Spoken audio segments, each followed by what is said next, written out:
So to make sure that we made this clear, right? In the example A, the urine concentration was 0 as expected, so the clearance was 0 milliliter per minute. While in the example B, the clearance was 25 milliliters per minute. There was glucose in the urine because the filtered glucose is reabsorbed by carrier proteins because glucose cannot cross the plasma membranes. It gets filtered through the slits and the fenestrations, but it cannot be reabsorbed by carrier proteins.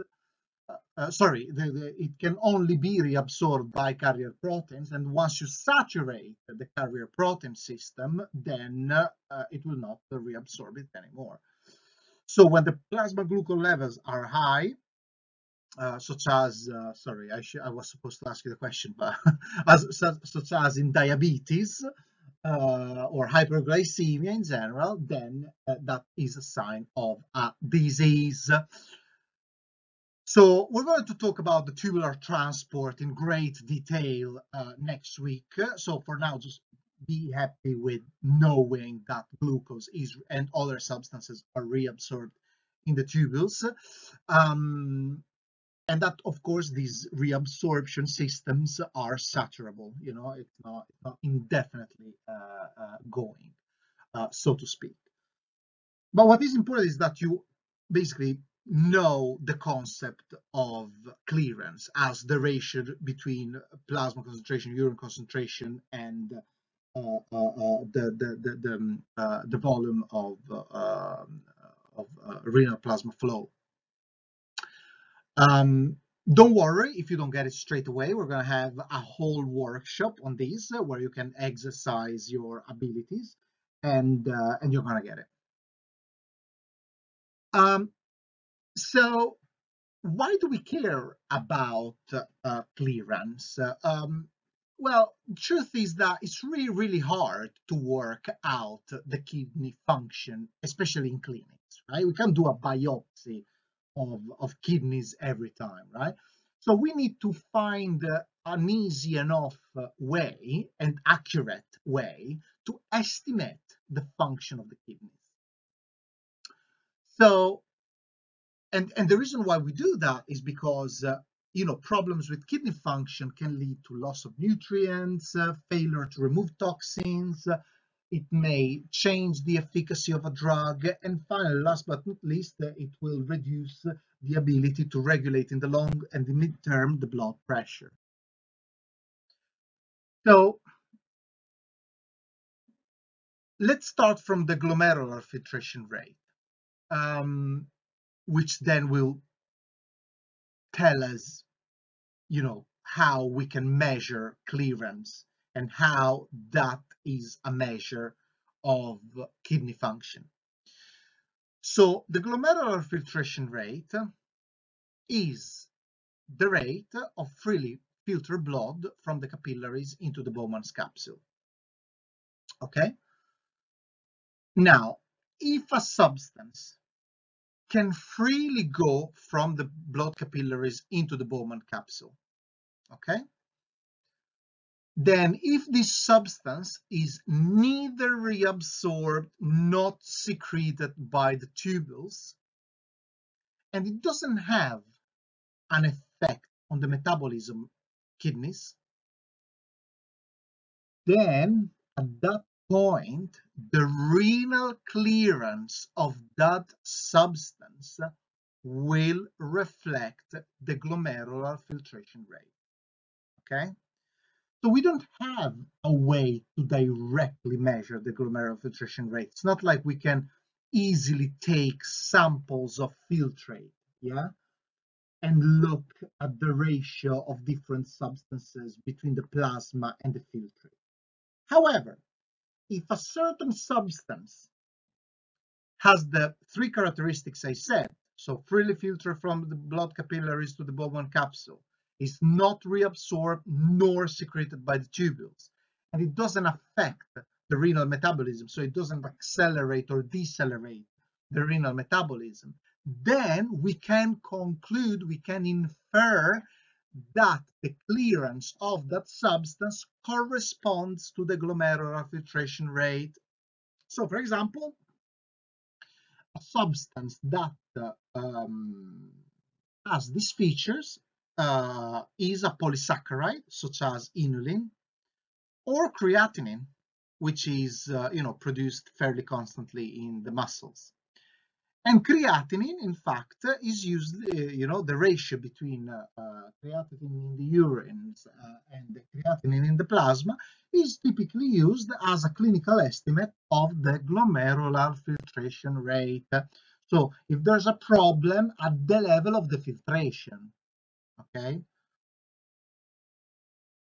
In fact, the inulin clearance is directly related, and it corresponds to the glomerular filtration rate, because if the concentration of inulin is 1 milligram per milliliters in the blood, and then it gets fully filtered into the Bowman's capsule, then the concentration of inulin in the filtrate will be the same, okay? So inulin enters the glomerular filtration only, is not reabsorbed nor secreted, okay? So if I look at the concentration of inulin in the plasma and the concentration of inulin in the urine, where it gets obviously concentrated, then the glomerular filtration rate for inulin will correspond to the clearance of inulin, which is the ratio between the concentration of inulin in the urine and the concentration of inulin in the plasma times V, which is the volume of blood that arrives in the kidney per minute, which, for simplicity here is approximated to 1 milliliter per minute. So inulin, but at a clinical level, we actually use creatinine.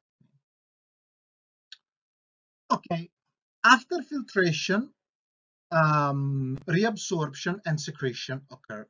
As we said, the elaboration of urine is the process which involves three sub-processes. Filtration, which occurs in the glomerulus, which is the filtration of blood plasma to form the filtrate, which then enters the tubules. This filtrate is also known as tubular fluid. Then reabsorption, not all the substances are reabsorbed. For example, inulin and creatinine are not reabsorbed, and is the movement of substances from the tubules to the blood. Or a substance can be secreted, so it can be actively moved from the blood into the tubules. So in summary, the clearance can be a good use, a good tool for estimating the glomerular filtration rate if we measure the clearance of a substance that is fully filtered, not reabsorbed, not secreted. So glucose is a very bad substance for measuring the glomerular filtration rate, because the clearance rate of glucose is 0 while it gets fully filtered. Then again, the clearance for sodium is around 0.9, for chloride is 1.3, for creatinine is 140, and then we have para-aminohypurate, which is a substance that we will use for measuring another kidney function, still using the clearance rate of para-aminohypurate.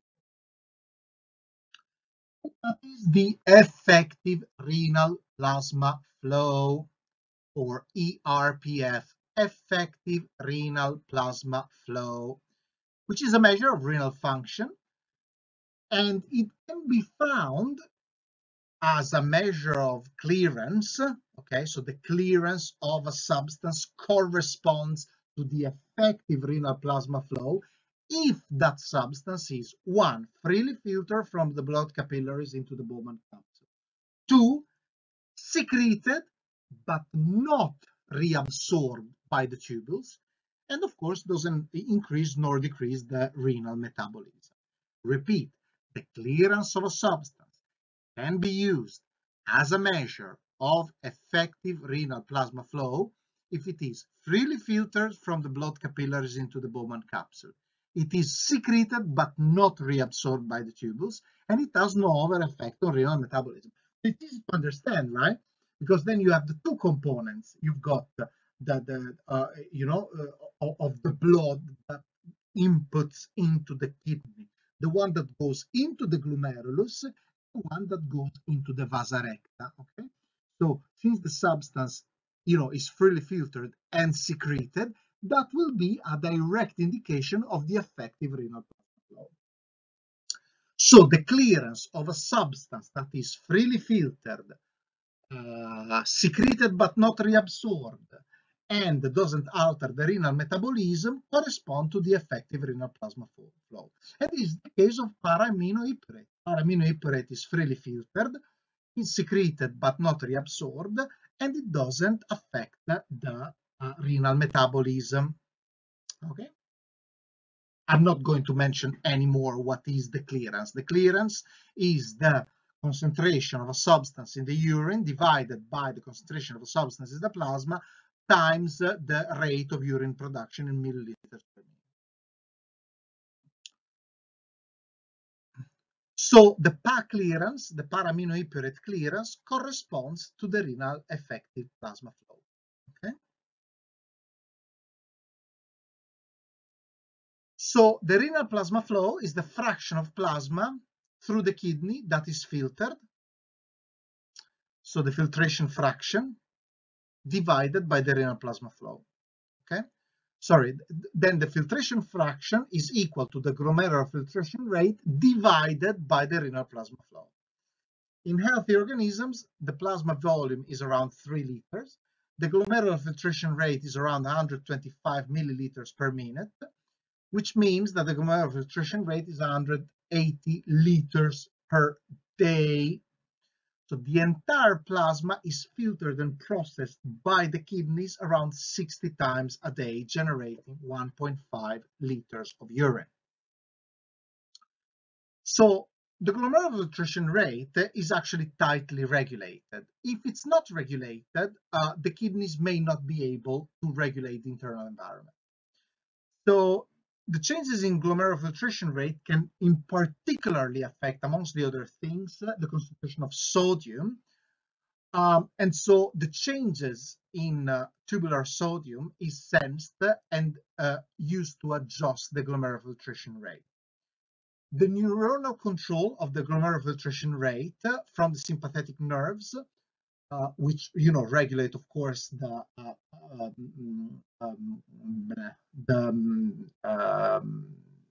arterial pressure entering glomerulus, affects, of course, the glomerular filtration rate, and so other hormones.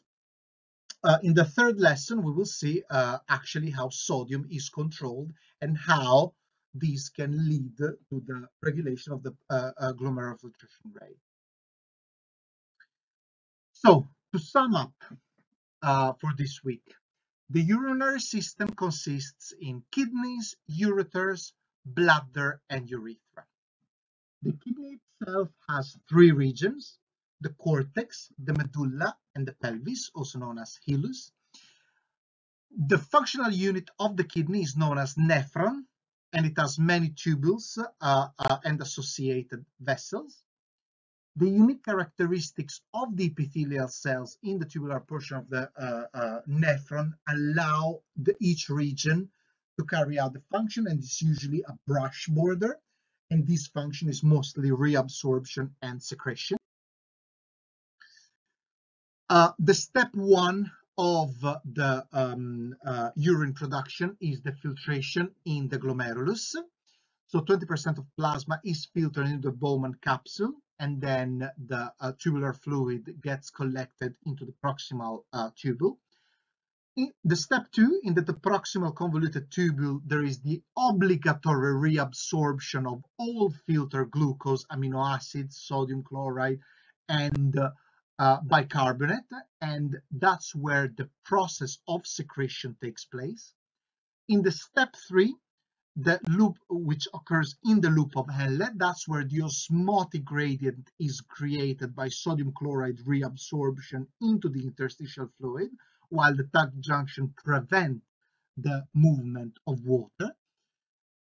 The step 4 into the distal convoluted tubule, that's where we regulate the absorption secretion of ions and of water. 5, in the collecting duct, the antidiuretic hormone works and is released if the osmolarity is more than 290 milliosmol per liter to regulate the water loss. So it's both a summary and how can I put it? Spoiler of what is to come. We will go through once again in much more detail, but this is just to give you a taste. So the key points, learn the structure of the kidney, both at a macroscopic and microscopic level. Try to understand the structural organization of the nephron and how this allows it to carry out its function. Understand why it is important to have the proxy measures for renal function and how the clearance of creatinine and paraminohyperate will allow you to measure glomerular filtration rate and effective renal plasma flow, respectively. Very important. You will have to be able to explain with examples how this would be measured, both the glomerular filtration rate and the effective renal plasma flow. I will stress this until obsession. You need to know these things. And if you want to know more, of course, always make reference to your textbooks or drop a question in the thingy or in the Padlet. And see you next time. Bye-bye.